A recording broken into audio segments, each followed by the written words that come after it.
I'd like to say that I appreciate the invitation that was extended to me from Brother Martin to come and to speak tonight. It's always a pleasure for me and the wife to visit with the Pyburn Street congregation. And we have in the audience former members of the Biggers congregation.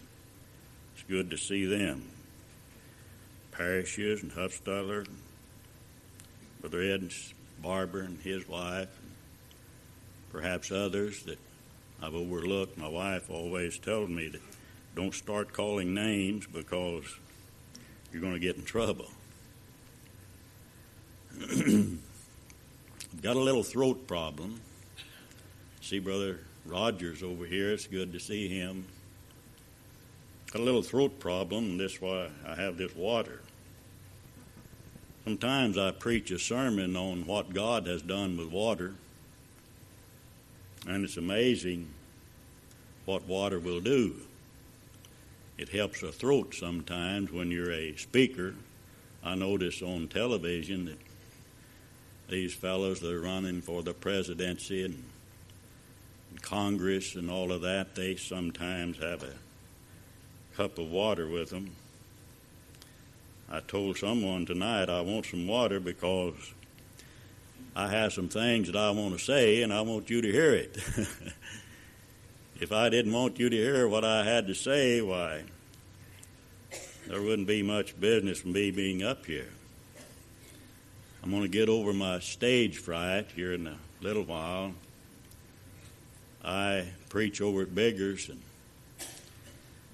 for several months we had an odor problem in our auditorium. And I believe that kindly hindered our attendance. And finally we found what the problem was, and we have it corrected now. So if you're familiar with the odor that we had at Biggers, and maybe that's one reason you have been visiting with us, I want to tell you it's corrected, and we'd be glad to have you. We're having about 40 in attendance now, and it got down to in the 20s. 1970, when wife and I and the two small children moved to Biggers, we were having about 135 and 140 in attendance. And then I started preaching funerals, and we buried a lot of them. And the children in the families, they grew up and went away and didn't come back.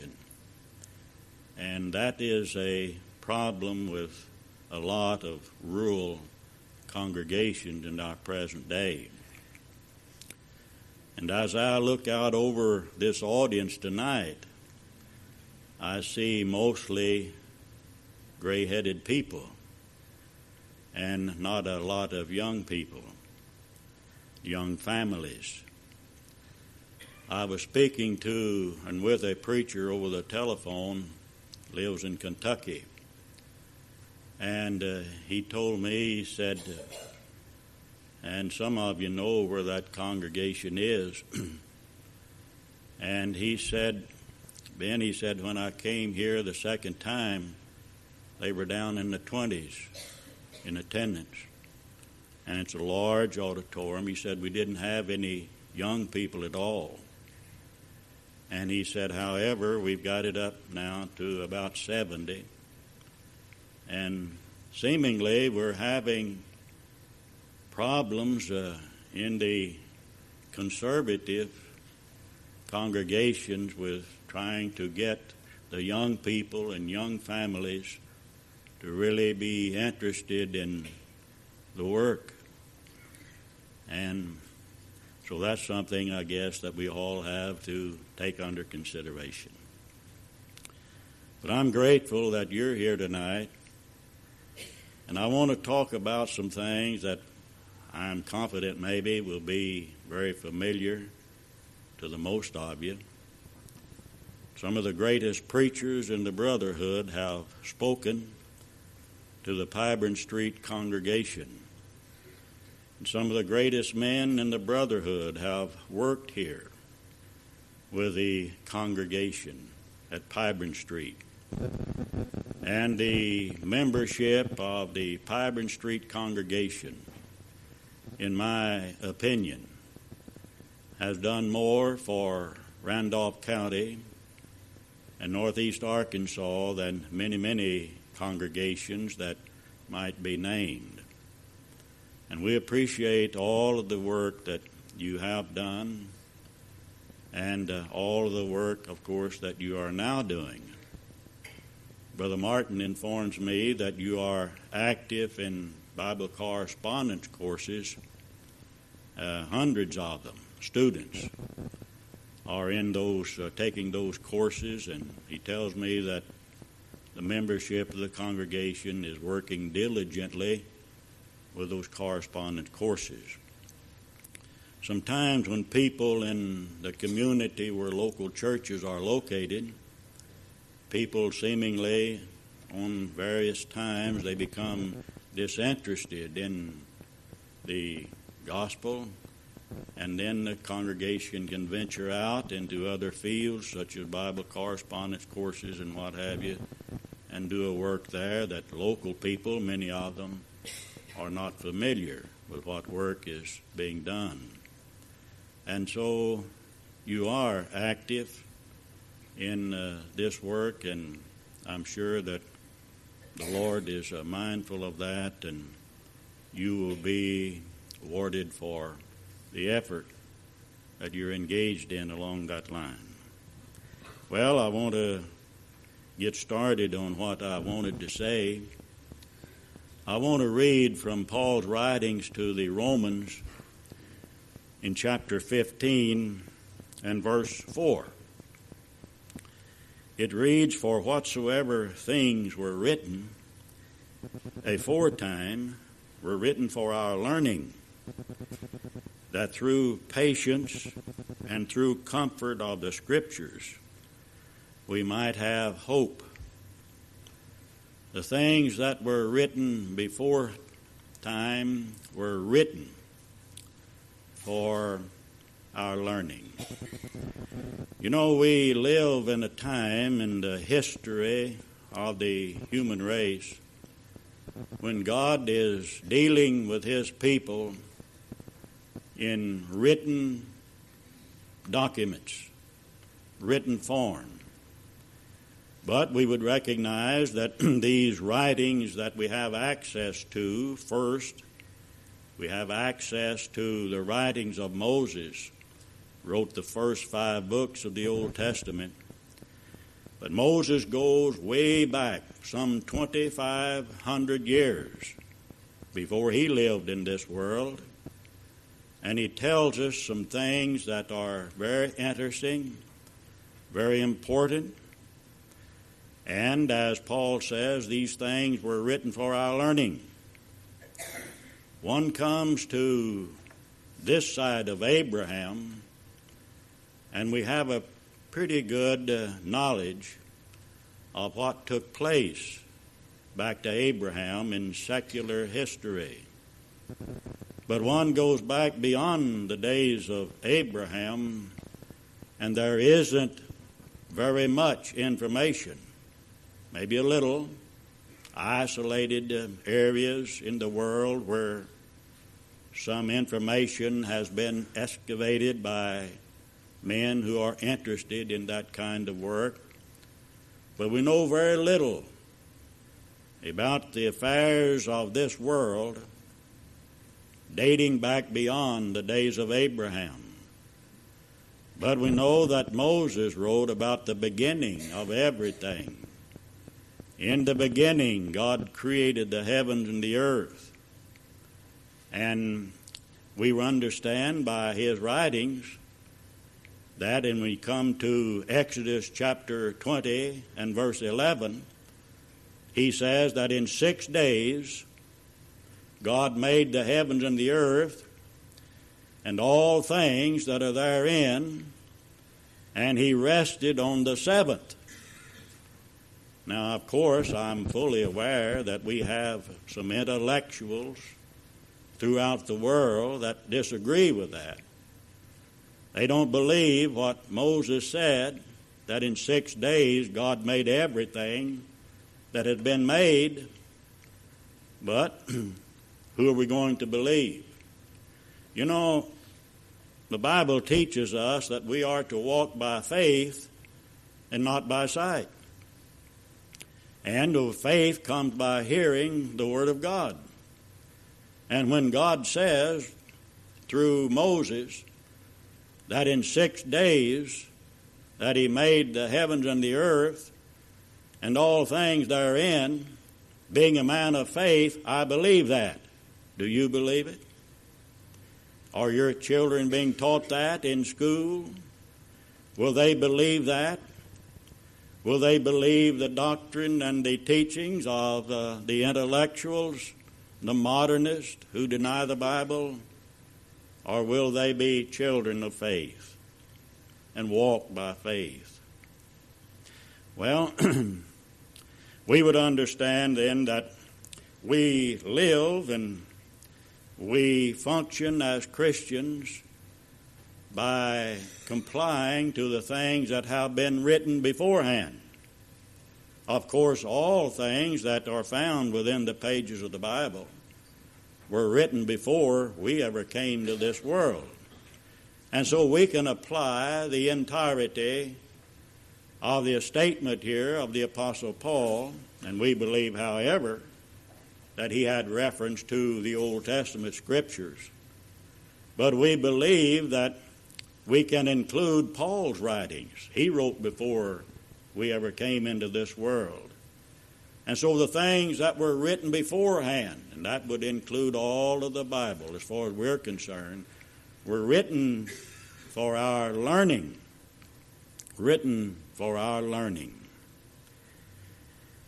God's people are people who have been taught. All that you know, someone has taught you that. You came into this world, you didn't know anything.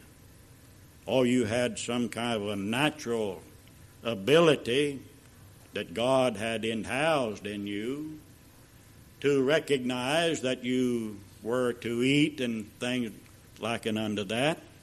You breathed the air. You ate the food that was available when you were an infant. You don't remember that, but you did it. And you did that because that's the way that God made you.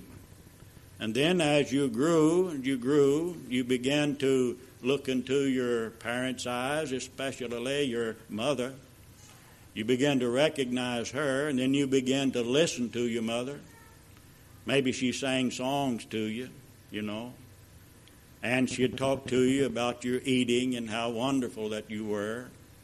And you began to recognize and begin to adapt and to listen to what your mother said. And then as time passed by, you progressed and you began to learn from other people. These things were embedded within the cortex of your brain. And you begin to be able to recall these things. Well, all that I know, I tell the people up at Biggers, that all that I know is what I've learned from somebody else. We have Brother Killian here in the audience tonight, PhD man.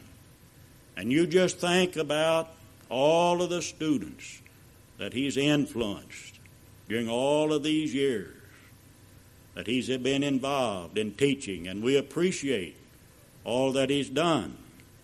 Well, these students were benefited, and they learned a great deal from Brother Killian. And they go out and they tell others what they have learned.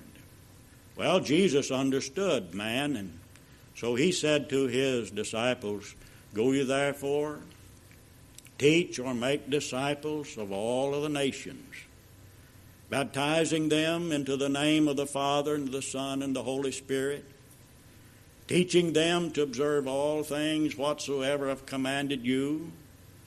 And lo, I'm with you always, even unto the end of the world.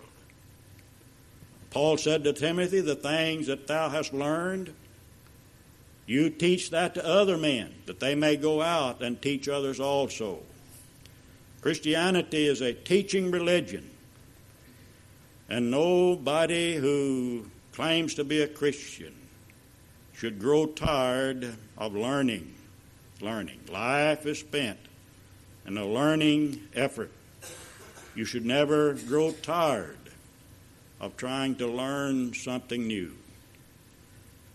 Knowledge is sort of like a fella walking up to when I went to school, they called them blackboards. You go up to a blackboard and pick up a piece of chalk and you draw a small circle there on the blackboard. And you could say to yourself, now inside that circle is all I know. You begin to look at the circumference of that circle, the lines of that circle. It doesn't touch too much of the outside of that board. Well, why? Well, maybe you don't know very much, but then as your knowledge grows, you draw a larger circle. But as the circle enlarges, you come in contact with more areas that you didn't know anything about. And so the more that you learn, the more that you know, the more you find out that you don't know, and the more you find out that there are still more things out there that you need to learn about. So in schooling yourself, you should not ever grow tired and weary of learning. I believe it was Brother Barrett Baxter. I heard him preach a sermon one time. I was preaching at Central Avenue in Batesville, Arkansas. Brother Baxter had a radio program from Nashville, Tennessee. And every Sunday evening, wife and I and the little children would get in from services, and I'd turn Brother Baxter on. And that was during the time when we began to mushroom as far as scientific things were concerned. And I heard Brother Baxter say one Sunday evening, he talked about this world becoming a world of experts. And he talked about the medical area. And he said, when I was a boy, he said they'd take me to the doctor, and he said the doctor that I was taken to, he said he was a doctor for everything. Said he could doctor your foot, he could doctor your eyes, and he could set at your arm. If you broke your arm or break a leg, if you had rheumatism, arthritis, he could work on that. But he said it's getting to where it isn't that way. He said now if you have something wrong with your foot, you go to the general doctor, and he sends you to an expert, a fellow who deals only with a foot, So that's what we have today. We've advanced so far that if something gets wrong with you medically, your family doctor will say, well, what's wrong with you? And he examines you, and he said, well, now, I'm really not up to date on all of that. He said, now, Dr. So-and-so over here, he's a dermatologist, and you go over and let him talk to you. Or here's a specialist, he's in the heart business, you see. Here's a bone doctor, he just deals with bones. Well, they found out more about the foot. They found out more about the heart than the doctors had that information way back there when I was a boy. They didn't know a great deal about it, about these different organs in your body.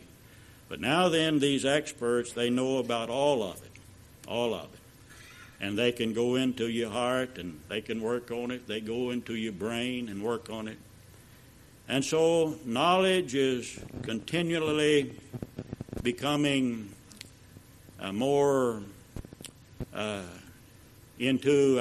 brought into our attention, that there's more out there to be learned every day. Well, the Bible is a book that was written for our purpose. Jesus understood during his day. Jesus went into a synagogue one day and he was given opportunity to preach. and he called for the book. Called the synagogue attendant. He brought the book to him, and Jesus read from it, gave the book back to the man, and then Jesus preached a sermon on what he had read, how he had read to the audience out there. Jesus was a man of the book. One of the greatest debates that was ever entered into in all of time, in all of history. The greatest debate that was ever entered into by two persons was the debate between Jesus and the devil. Now, what book did they use? Well, you know what book they used. Jesus used the writings of the Scriptures, and the devil used the writings of the Scriptures. The only difference was the devil misrepresented what the Scriptures taught, and Jesus knew that. And so Jesus used the Scriptures in defending the truth on that occasion. We are a people of the book. There are three religions that are spoken of in the Bible, and they're very important, and they had a reason, and we know what they are. We're all familiar with the patriarchal religion. We're familiar with the Mosaical religion, and we are familiar with the Christian religion.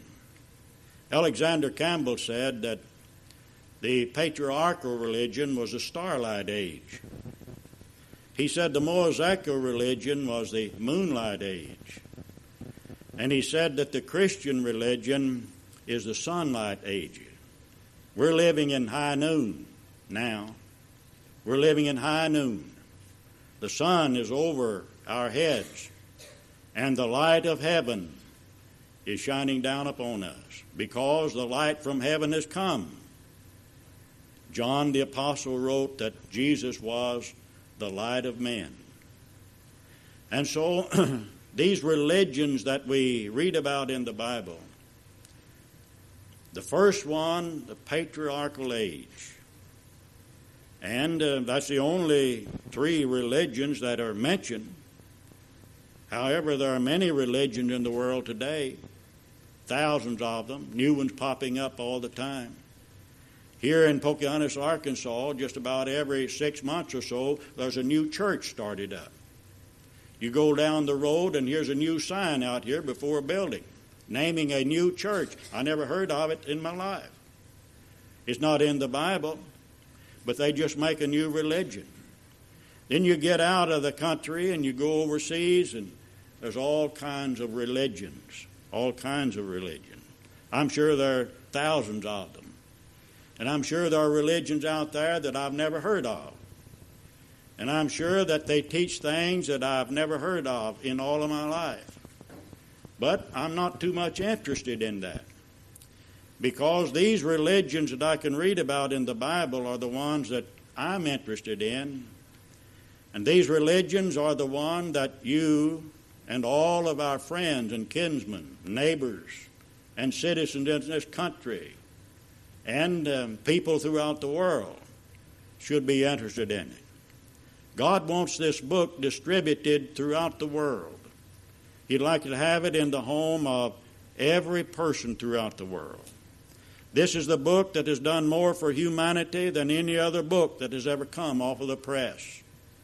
This book has done more for women than any other book that a woman has ever picked up and meditated upon what is written within it.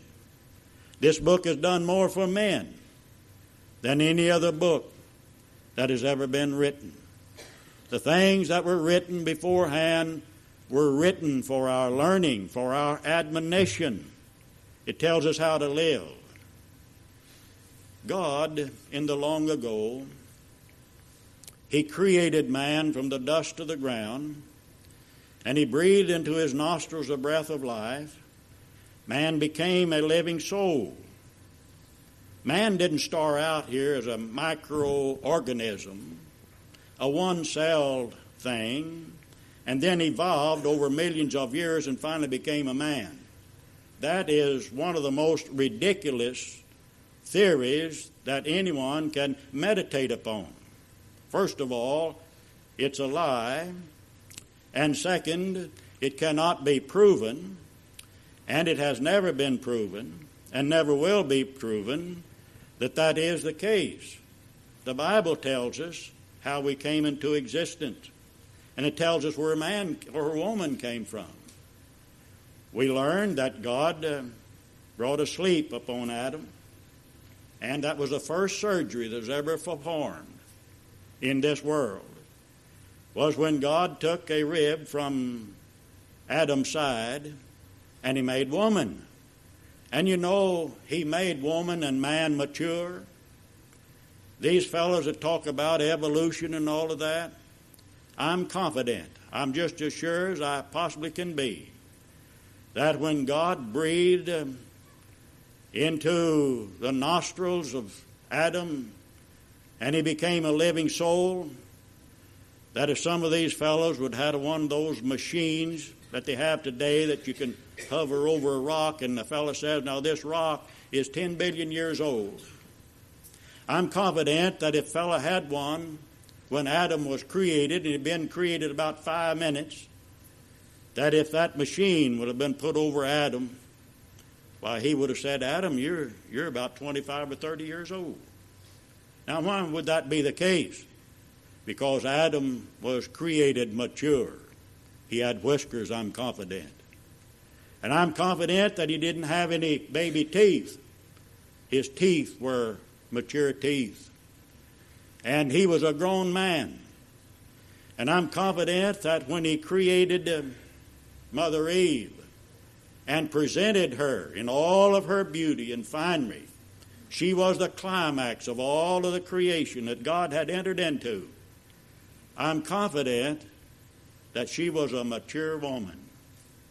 And everything that Adam and Eve needed to reproduce another human being was already embedded in them the first time that they took a breath from this clean air that no doubt was over the face of the earth in that day. Because God said to them, be fruitful and multiply and replenish the earth. Yes, they were full grown, a man and a woman.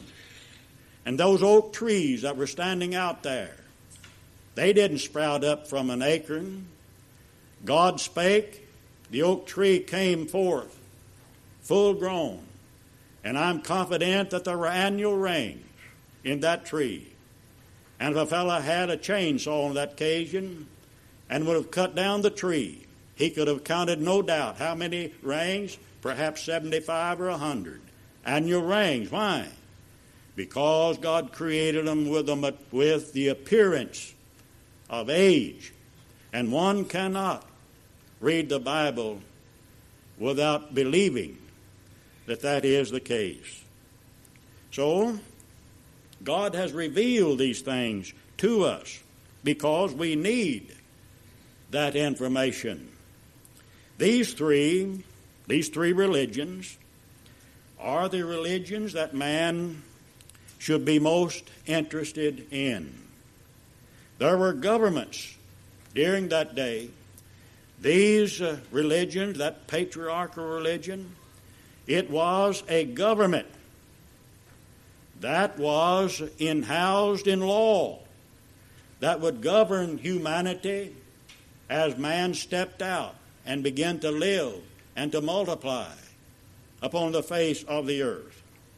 So these governments, set in motion by the rules of action known as laws, God has never expected man to guide or to be a guide of his own footsteps. Jeremiah chapter 10, verse 23.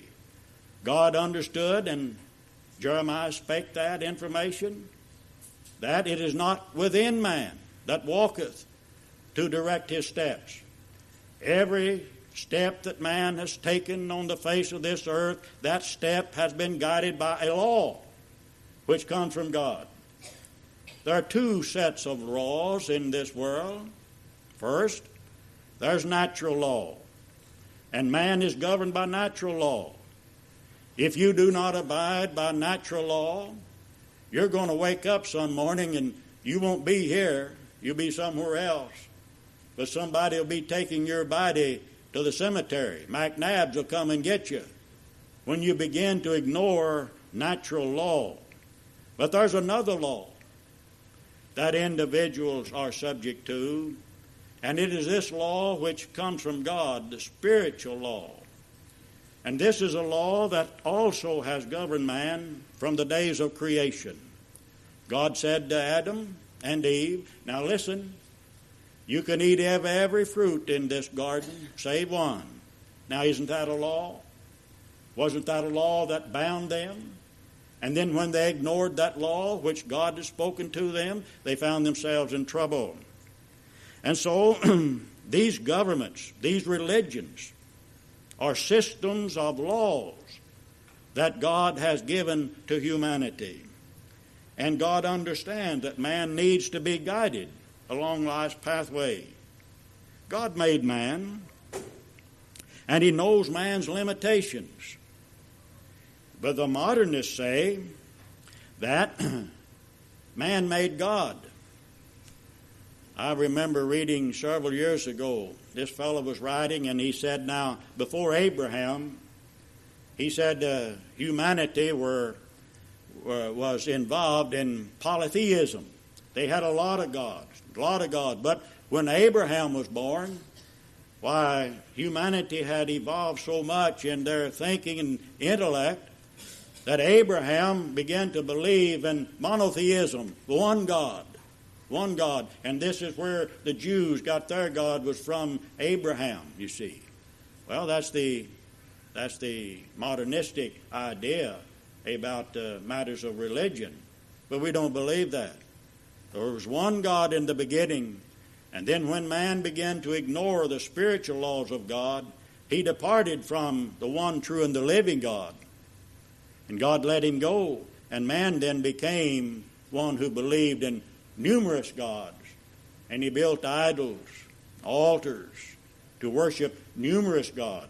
And then man had to be called back to the one true and the living God. And so God made man and knows man's limitations. The modernists say that man made God, but that isn't the case. God made man, just the other way around. God made man in his own image. Man is the only creature in all of creation, to my knowledge, that had been created in the image of God. Not even the angels. Only man. God said when he got ready to make man, after he made everything else, he said, let us make man in our own image, after our likeness. We're in the image of God. That's why that we think about God once in a while. And that's why that we worship God. It's because it is embedded within us. We have a part. We are of his offspring. And God is interested in us. We are the sons of God. We don't have to be members of the church to be sons of God. Now, how do you know that to be the case? Well, I turn to Luke chapter 3, and I read where Luke gives a genealogy of Jesus Christ. He doesn't do like Matthew does in Matthew 1. When Matthew gives a genealogy of Christ, he starts up here, up above Christ. When Luke gives the genealogy of Christ, he starts here at the bottom. And what does he do? He goes all of the way back.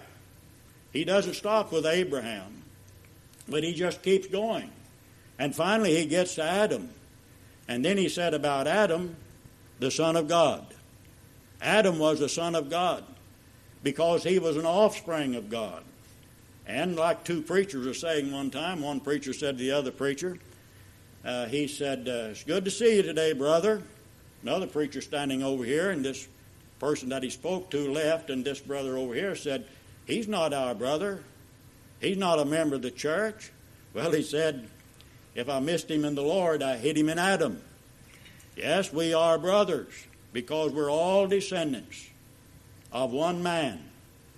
And and that one man was a descendant of God. And so in the natural realm, We're sons of God. And God is interested in us. He wants us to do good. He loves us. And all of the things that He's provided for us is for our good. And so He made us in His image. Man has always been headstrong, however, and self-righteous. Man has always had to guard himself, that he will not step out or trespass upon the law of God. Whosoever goeth onward and abideth not in the doctrine of Christ hath not God. Man has always, seemingly, had trouble of trying to go on, leave God behind and go on, because he thinks he can make it on his own. But God says, no, you can't do that. Well, that's the nature of man. For man's own good, he had to be controlled. That's why you control your children, for their own good, not because you hate your child, but you tell your child to do this or that because you love the child. You don't want the child to get into trouble, and so you give them certain instructions. That's what God has done from the very beginning. God has given man instruction. He did it in the patriarchal age. He did it in the Mosaical age. He has done it in the Christian age. The love of God for man introduced rules of action to keep man as close to Him as possible. This afternoon I was sitting there in the living room with the wife, and I had a Strong's concordance, and something came to my mind. You know, we live in an age today when a lot of people say we are under the grace of God and not law. Grace of God is all that we need to be concerned about. Well, I got to wondering about that. And I took this Strong's concordance, and I turned over to the word law. And you know, there are 5.5 columns. 5.5 columns of the law, the word law, and its kinsman. The word law, 5.5 columns in that Strong's concordance. Well, I said, now how about grace? How about grace? Well, I turned over to grace, and I found 1.5 columns of grace. Now, these fellows and these people who talk about we're not under law but under grace. It's interesting to me why that God put 5 columns of law, 5.5 columns of law in that concordance in the Bible, and why He just put 1.5 columns of grace in the Bible. Yes, when man says that we're not under law, he's walking on dangerous ground. Man has always been under law. So law is for man's own good. The love of God for man introduced rules of action to keep man as close to Him as possible, to reconcile man to God, to reconcile Him. All of these religions, these 3, were for the purpose of bringing back a situation in which God and man could be friends again. And Paul gives us the information. In 2 Corinthians chapter 5 and verse 18, Paul talked about he and the other apostles, and he said that we have the message of reconciliation. In this Christian age, we can enjoy a relationship with God. That man lost back yonder, when God saw that man would not abide by His law and drove him out, then took all these years in order that man and God might be reconciled again. So the first religion introduced to man this long journey to reconciliation. And I'd like to tell you about the Mosaical time. The Mosaical law. It's a law, isn't it? And I'd like to tell you about the law of Christ. People say that we're not under law of Christ. Well, that's funny about that. I can read the writings of James. You know, James was a brother of the Lord. Something about James, he didn't believe that Jesus, his half-brother, he didn't believe that Jesus was the Messiah until Jesus was resurrected from the dead. But then he became an elder in the church at Jerusalem and had an opportunity to write a book which became a part of the canon of the New Testament. And you know what James says? He said, whosoever looketh into the perfect law of liberty, there's that word law in it. And he's talking about the gospel.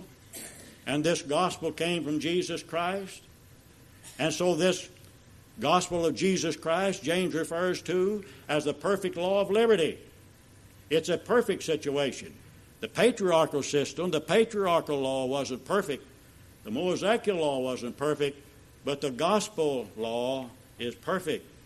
And so don't forget, as you walk out and go about your daily activities, just remember, I'm under law to Christ. God has a law for me to follow. And no man, from the days of Adam until our present day, has never been out from under divine law. Why? Because God loves man, and he gives him these laws for his own good.